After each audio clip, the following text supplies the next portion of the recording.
واتقوا يوما لا تجزي نفس عن نفس شيئا ولا يقبل منها شفاعة ولا يؤخذ منها عدل ولا هم ينصرون.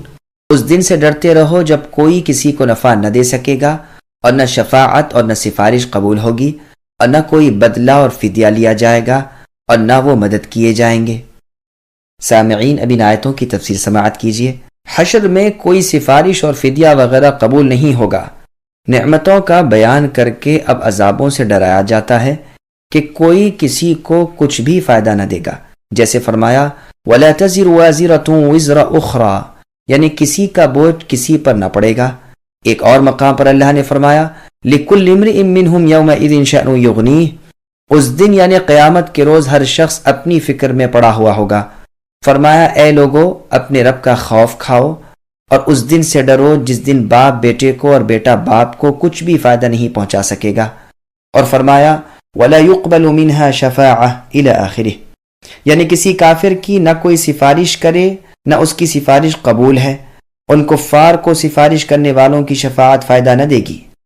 اور جگہ اہل جہنم کا یہ مقولہ نقل کیا گیا ہے کہ افسوس آج ہمارا نہ کوئی سفارشی ہے اور نہ کوئی دوست. ایک اور مقام پر ہے فدیہ بھی نہ لیا جائے گا. ایک اور مقام پر ہے کہ جو لوگ کفر پر مر جاتے ہیں وہ اگر زمین بھر کر سونا دیں اور ہمارے عذابوں سے چھوٹنا چاہیں تو یہ بھی نہیں ہو سکتا.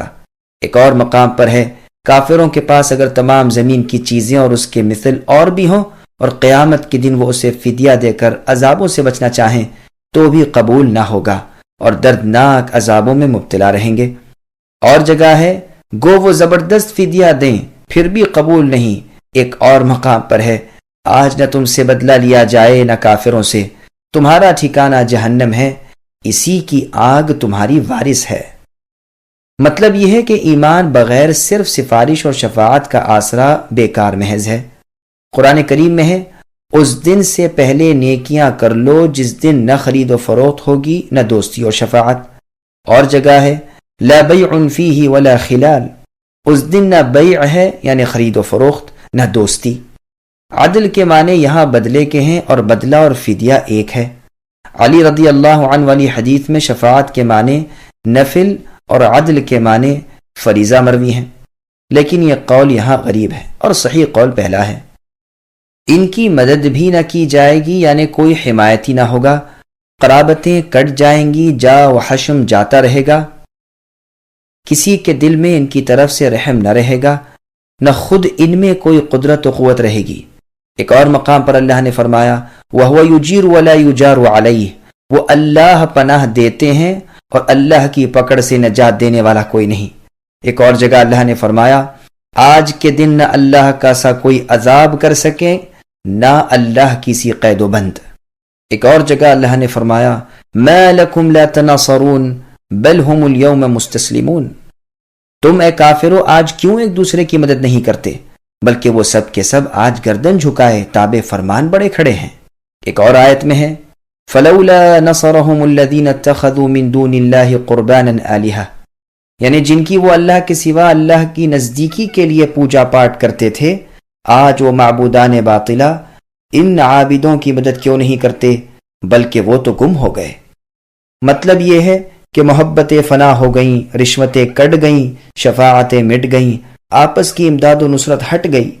معاملہ اس عادل حاکم جبار و قہار اللہ تعالی مالک الملک سے پڑا ہے جس کے ہاں سفارشوں کی سفارشیں اور مددگاروں کی مدد کچھ کام نہ آئے بلکہ اپنی تمام برائیوں کا بدلہ بھگتنا پڑے. ہاں یہ اللہ کی کمال بندہ پروری اور رحم و کرم، انعام و اکرام ہے کہ گناہ کا بدلہ برابر دے اور نیکی کا بدلہ کم از کم 10 گنا بڑھا دے. قرآن کریم میں ایک اور مقام پر ارشاد فرمایا ہے کہ انہیں ذرا ٹھہرا تاکہ ان سے ایک سوال کر لیا جائے کہ آج یہ ایک دوسرے کی مدد سے ہٹ کر اپنی فکر میں کیوں مشغول ہیں بلکہ ہمارے سامنے گردن جھکائے اور تابع فرمان بنے کھڑے ہیں.